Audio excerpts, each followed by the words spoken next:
Saudamos a todos com a paz de Jesus. Feliz sábado para vocês. Além de eu, queremos agradecer de coração pelo privilégio de voltar aqui a Boston e estar com esta igreja do coração. Eu quero, antes de começar o estudo da palavra de Deus com vocês, eu quero orar mais uma vez. Oremos. Pai Santo que estás nos céus, aqui estamos na qualidade de filhos e filhas. Nós fomos gerados pelo Espírito Santo. Nós somos filhos teus, chamados para uma missão aqui nesta terra. O Senhor colocou no nosso coração as visões do céu, a paixão pelo céu, o desejo profundo de estar no céu com Jesus Cristo para todo sempre. Que este desejo, que este anseio que está no coração de cada um que aqui está, seja fortalecido pelo derramamento do Espírito Santo.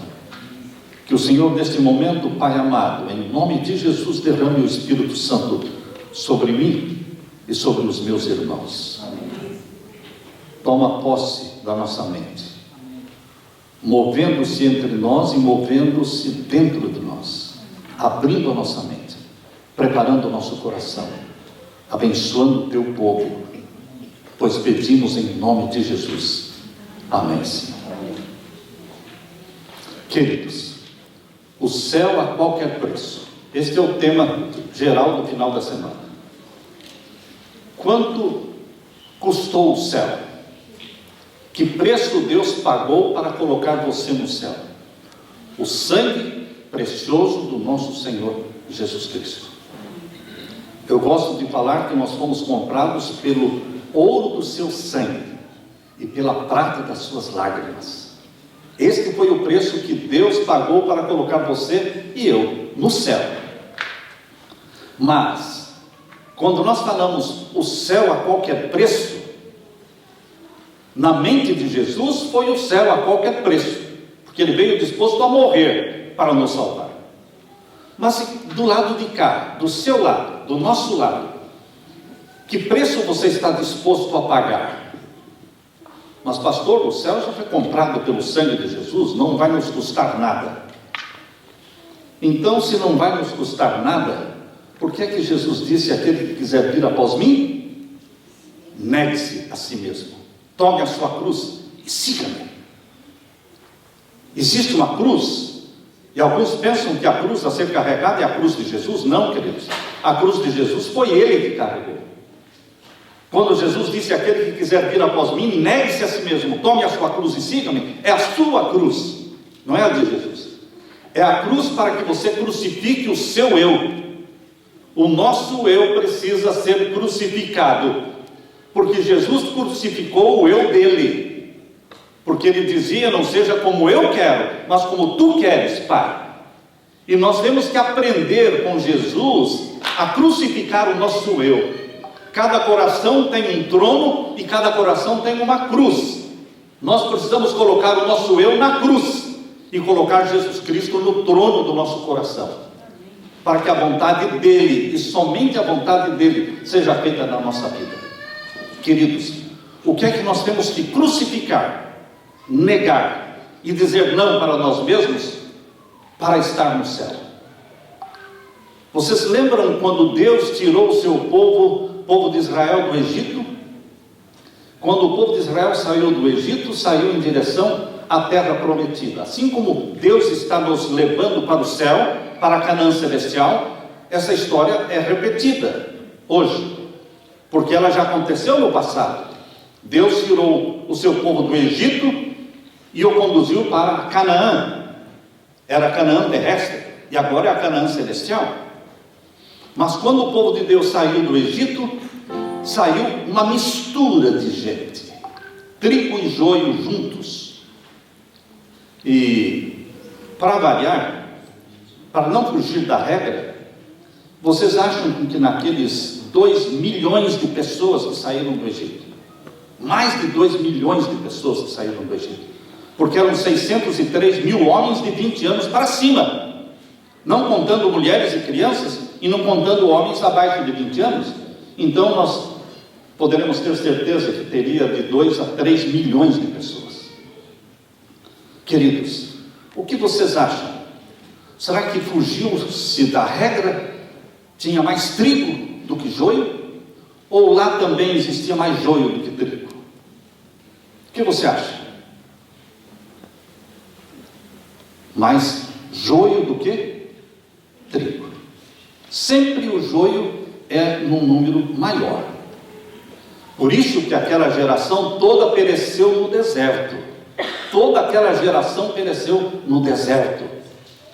Só entrou na terra prometida aqueles que, quando saíram do Egito, tinham menos de 20 anos. Estes entraram na terra prometida, com exceção de Josué e Caleb. Todos os outros, quando saíram do Egito, tinham menos de 20 anos. Antes de Deus colocar o seu povo na terra prometida, Ele tinha que preparar o seu povo. É esse trajeto, é esse percurso de preparo que as pessoas não estão se dando conta. Porque Deus quer colocar você no céu, mas existe um percurso a ser feito até entrar no céu.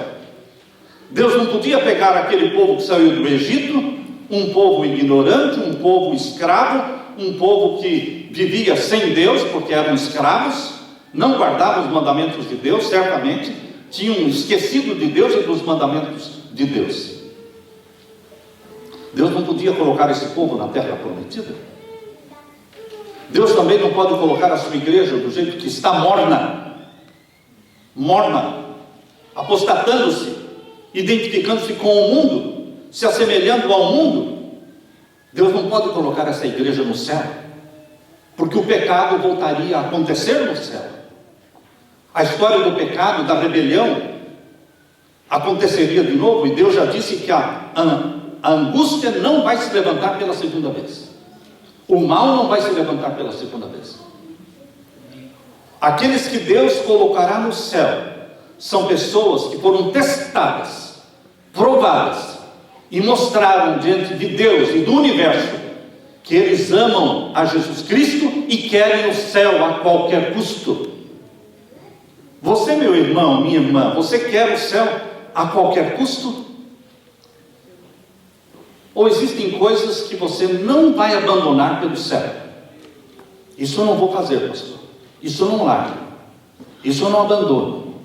Esse hábito eu não vou deixar. Eu não vou deixar de ver isso. Não vou deixar de ouvir essa música. Não vou deixar de fazer isso ou aquilo. Queridos, o que é que impede você de entrar na Canaã celestial? Porque Deus está preparando a sua igreja para o céu.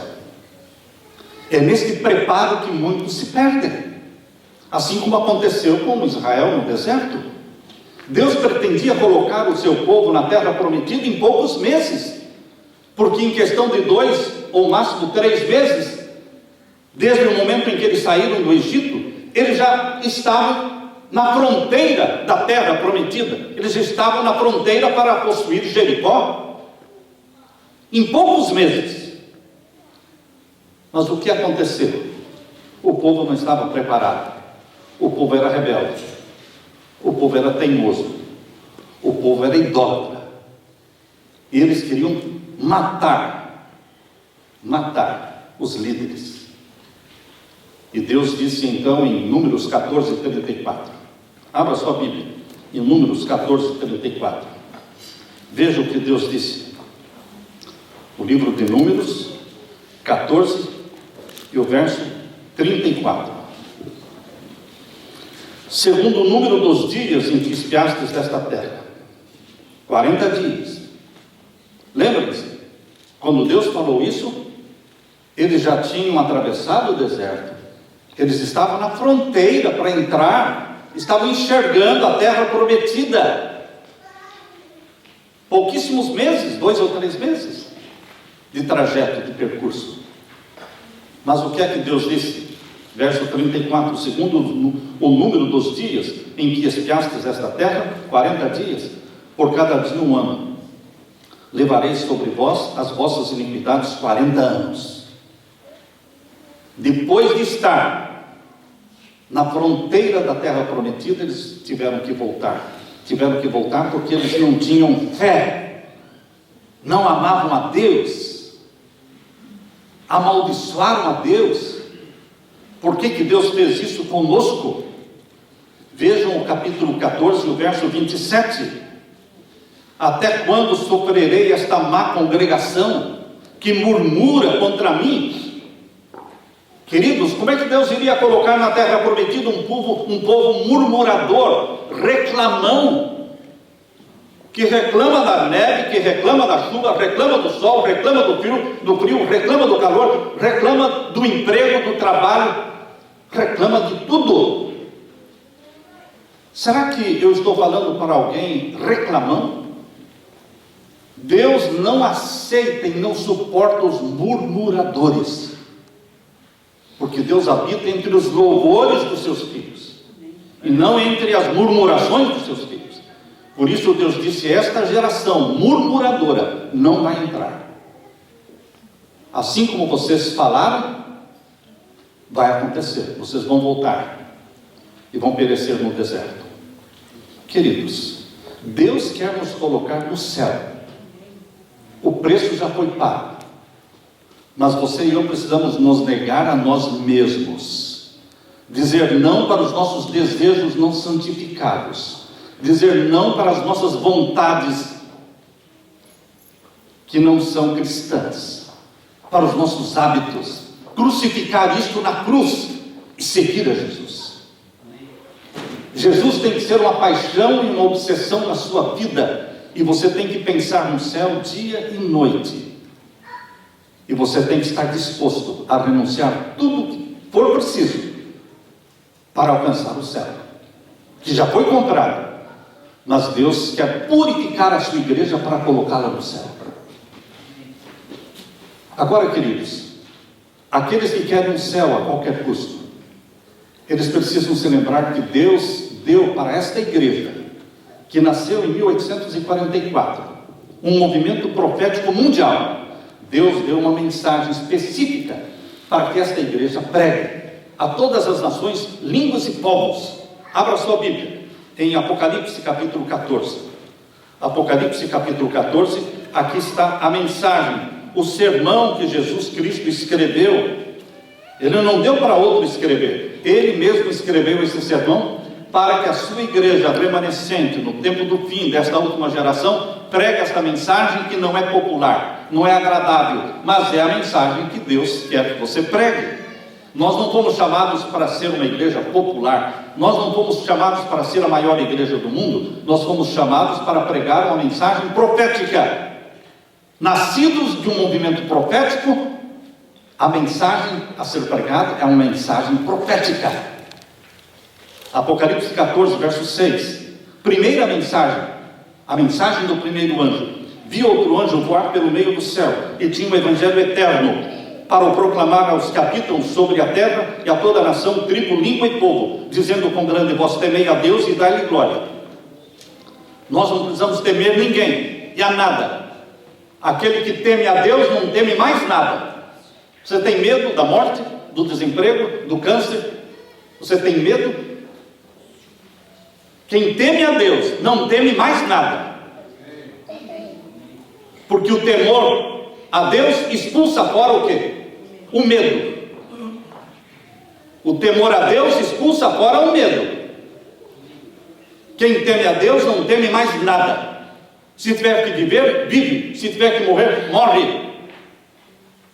Queridos, aqui diz que o povo de Deus teme a Deus e dá glória a Deus, porque é chegada a hora do seu juízo. Essa mensagem começou a ser pregada lá em 1843, 1844, chegou a hora do seu juízo, mas lá foi o juízo dos mortos que começou em 1844. Você não pertence ao juízo dos mortos, a menos que você morra, mas nós queremos ficar vivos, não é verdade? Então nós pertencemos ao juízo dos vivos. Então essa mensagem diz respeito a você, a mensagem que Deus quer que você pregue. Você quer o céu a qualquer custo? Então pregue essa mensagem. Chegou a hora do juízo dos vivos. O domingo verde está chegando. O decreto dominical está chegando. A lei azul está chegando. A santificação do domingo, queridos, o mundo está caminhando para a santificação do domingo. O mundo está caminhando para que ninguém possa comprar nem vender, senão aqueles que entram dentro do sistema da Organização Mundial da Saúde. Quem não estiver dentro da Organização da Saúde, dentro do sistema da Organização Mundial da Saúde, não vai poder nem comprar e nem vender. Eles vão dar um crédito social para cada um. E se você não entra no sistema, você não tem crédito. Sem crédito, você não compra nada, porque o dinheiro cash, o dinheiro em espécie, vai desaparecer. É assim, este é o mundo em que nós estamos vivendo. E é neste momento em que nós estamos às portas da segunda vinda de Jesus, nós estamos na fronteira da Canaã celestial.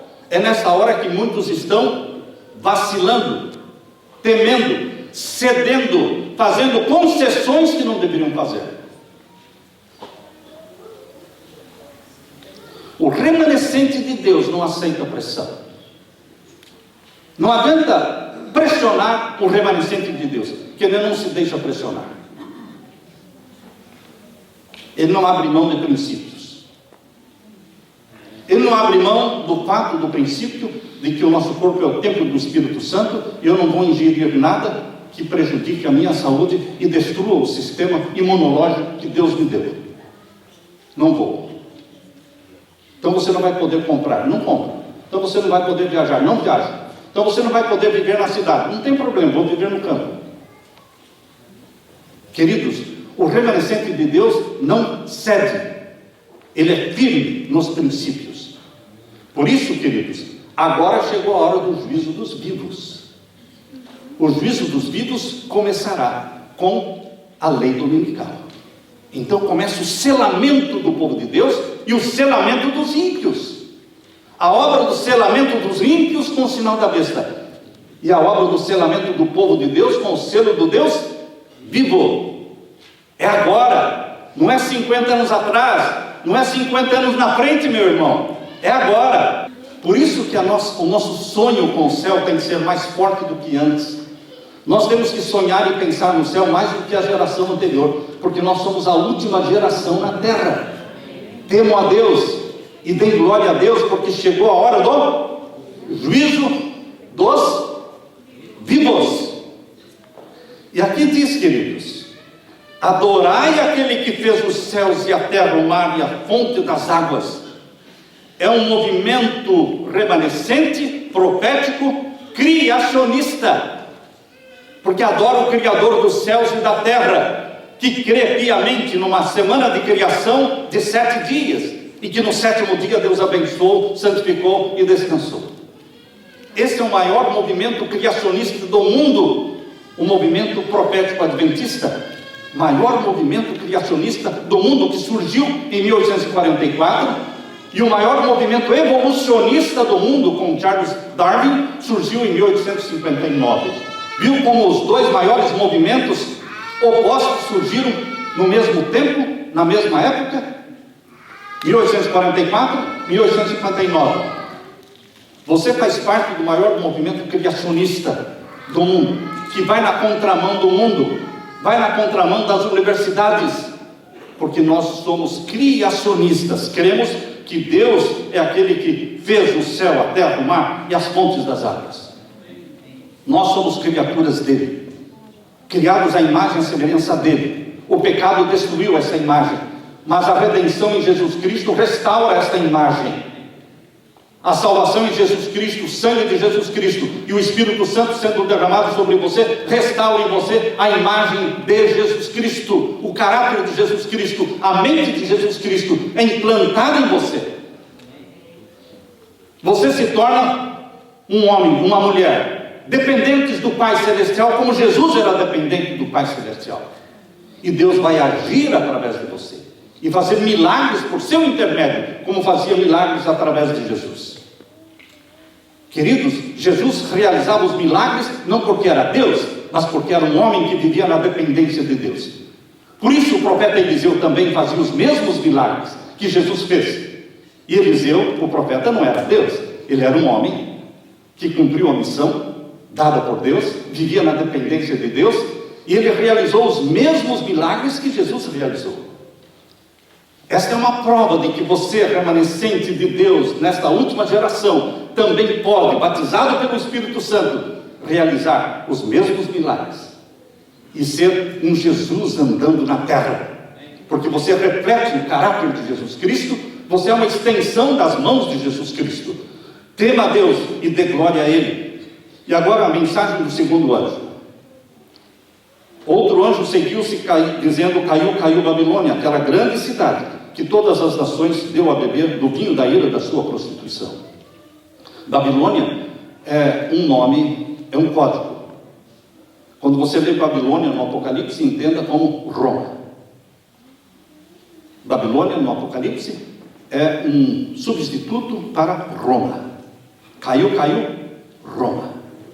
Roma dominou o mundo na primeira vinda de Jesus. Era o Império Romano.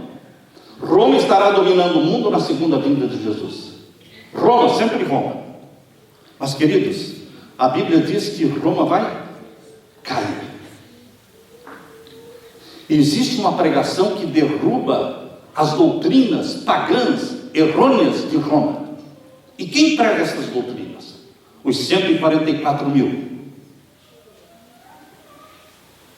Queridos, os 144 mil são os remanescentes de Deus, que sonham com o céu a qualquer preço, que negam-se a si mesmos e buscam o batismo do Espírito Santo. Eles pregam essa mensagem. Antes de Deus colocar você no céu, Ele está preparando você para o céu.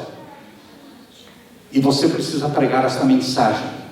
Tem que ter a ousadia de dizer: caiu Babilônia, aquela que deu a beber ao mundo o vinho da sua prostituição. Que vinho é esse? Suas doutrinas erradas. A imortalidade da alma é uma doutrina que veio de Roma. A Bíblia ensina a mortalidade da alma. A alma que pecar essa, morrerá. Lázaro, nosso amigo, está dormindo. E os discípulos não entendiam. Ele disse: Lázaro está morto, eu vou acordá-lo. Na Bíblia, a morte é um sono. Não é imortalidade da alma, é mortalidade. Fica dormindo no pó da terra até Jesus chamar na sua segunda vinda e ressuscitar os salvos. Queridos, o vinho da prostituição de Roma, de Babilônia, é a imortalidade da alma que se espalhou por todas as igrejas. Todas as igrejas que são filhas de Babilônia creem da mesma forma na imortalidade da alma. Todas as igrejas que são filhas de Babilônia aguardam o primeiro dia da semana, assim como a mãe, a igreja mãe, aquela que se proclama como igreja mãe, ela ensina que o dia de guarda é o primeiro dia da semana, é o domingo. E dentro das leis da ecologia, é o domingo verde. Foi publicado um livro com o título de Ecocídio. Em novembro do ano passado foi publicado esse livro. Ecocídio mostra que é um crime internacional transgredir as leis da ecologia. E uma das leis da ecologia é santificar o primeiro dia da semana. E não santificar é crime internacional. Mas, queridos, Deus chamou um povo e está capacitando pelo Espírito Santo esse povo para dizer: caiu Babilônia, que dá de beber este vinho doutrinário pagão, porque Deus manda guardar o sábado e não o domingo. Deus disse que a alma é mortal e não imortal. Nós temos que pregar a mensagem que Deus nos deu. Aqui diz a terceira mensagem angélica, verso 9: seguiu-se o terceiro anjo dizendo com grande voz: se alguém adorar a besta e a sua imagem e receber o sinal na sua testa ou na sua mão, também o tal beberá do vinho da ira de Deus, que se deitou, não misturado, no cálice da sua ira, e será atormentado com fogo e enxofre diante dos santos anjos e diante do Cordeiro. Você quer o céu ou você quer ser atormentado com fogo e enxofre? Todo mundo vai responder: eu quero o céu. Então pregue essas mensagens. Ah, não, porque são mensagens impopulares. São mensagens que nos afastam e mensagens que criam inimizade com as outras igrejas. Mas Deus quer que estas mensagens sejam pregadas. É um movimento mundial, uma mensagem profética tem que ser pregada. Deus não chamou outra igreja, chamou esta para pregar a mensagem. O sinal da besta é o sinal colocado no lugar do sinal de Deus. O sinal de Deus é o sábado. Ezequiel capítulo 20, verso 12: eis que eu dou para vocês os meus sábados, para que sirvam de sinal entre mim e vocês. O sábado é o sinal de Deus. Está na lei de Deus o sinal de Deus, o quarto mandamento. Lembra-te do dia do sábado para o santificar. O selo de Deus está na própria lei de Deus. E o sinal da besta está na própria lei do catecismo romano: guardar domingos e festas. Que sinal você vai receber, o de Deus ou o da besta? Aqui diz a terceira mensagem angélica: se alguém receber o sinal da besta, seja por livre e espontânea vontade, ou seja por pressão, porque eu já estou ouvindo muita gente falar: não tem problema, nós vamos guardar o domingo também. Muitos já resolveram a questão antes dela se tornar obrigatória. Não tem problema nenhum, pastor. Nós vamos guardar o sábado, vamos guardar o domingo também. Quando surgiu no quarto século a guarda do domingo, lembram-se que o decreto dominical, a primeira lei dominical, foi 7 de março de 321, tempo de Constantino, quarto século. Por muitas décadas, o sábado e o domingo foram guardados igualmente, guardados 2 dias. E pouco a pouco o domingo foi crescendo em importância e o sábado foi sendo esquecido, até chegar no momento que é o dia de hoje, que o mundo todo guarda o domingo e um remanescente fiel é que guarda o sábado. Queridos, Deus quer que você seja um remanescente fiel. O céu a qualquer preço envolve a pregação da profecia, das 3 mensagens angélicas. É este povo que está sendo caracterizado aqui no capítulo 14, verso 12. Capítulo 14, verso 12. Aqui está a paciência dos santos, aqui estão os que guardam os mandamentos de Deus e a fé de Jesus. O destaque na vida do remanescente é a obediência aos mandamentos de Deus e a fé em Jesus e de Jesus. Queridos, a fé em Jesus é que nos salva. A obediência aos mandamentos de Deus é que prova e que mostra os que estão salvos em Jesus. Porque fé sem obediência é falsa. Ninguém pode ir para o céu através de uma fé que não gera obediência. E então, meus queridos, este remanescente fiel, que quer o céu a qualquer preço, vai ver Jesus Cristo, conforme diz aqui em Apocalipse 14, verso 14. Você vai ver Jesus descendo do céu com poder e glória. Leia comigo, Apocalipse 14, 14. E eu olhei, e eis uma nuvem branca, e assentado sobre a nuvem, um semelhante ao Filho do Homem, que tinha sobre a sua cabeça uma coroa de ouro, e na sua mão uma foice aguda. E outro anjo saiu do templo, clamando com grande voz ao que estava sentado sobre a nuvem: lança a tua foice e cega. É já vinda a hora de cegar, porque já a seara da terra está madura. E aquele que estava sentado sobre a nuvem meteu a sua foice, e a terra foi cegada. É a volta de Jesus. É aqui que Jesus vai nos arrebatar e levar para o céu. Mas quem irá com ele para os céus? Que foram comprados pelo ouro do seu sangue, pela prata das suas lágrimas, mas que se negaram a si mesmos, crucificaram o eu e se tornaram proclamadores da mensagem profética dos 3 anjos. Por isso está tudo no mesmo capítulo, está tão claro aqui no Apocalipse 14. Nós amamos a volta de Jesus, mas antes da volta de Jesus, no verso 12 diz que tem a obediência aos mandamentos e a fé salvífica em Jesus Cristo. E a proclamação das 3 mensagens angélicas. Deus está convidando você, meu querido irmão, para que você seja este remanescente fiel, batizado pelo Espírito Santo. O Espírito Santo será derramado sobre aqueles que não estão vivendo em pecados voluntários, conscientes e planejados. O Espírito Santo só é derramado sobre aqueles que não estão vivendo na prática de pecados conscientes, voluntários e planejados. Pecadores todos nós somos. Mas continuar na prática de pecados que o Espírito Santo já nos convenceu, isso é rebelião contra Deus. Isso bloqueia o derramamento do Espírito Santo na sua vida. Isso atrapalha de chegar no céu. Por isso Deus está chamando a sua igreja para uma reforma. Um reavivamento, mas uma reforma. Reforma e reavivamento juntos.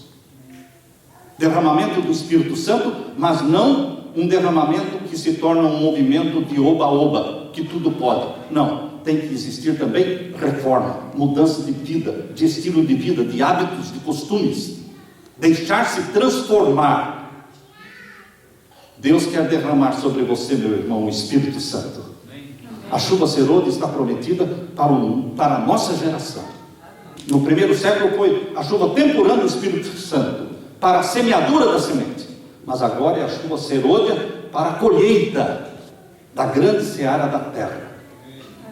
Deus quer derramar o Espírito Santo sobre você, mas Deus quer a sua entrega, a entrega do seu eu, a crucifixão do seu eu e a entronização de Jesus no trono do seu coração.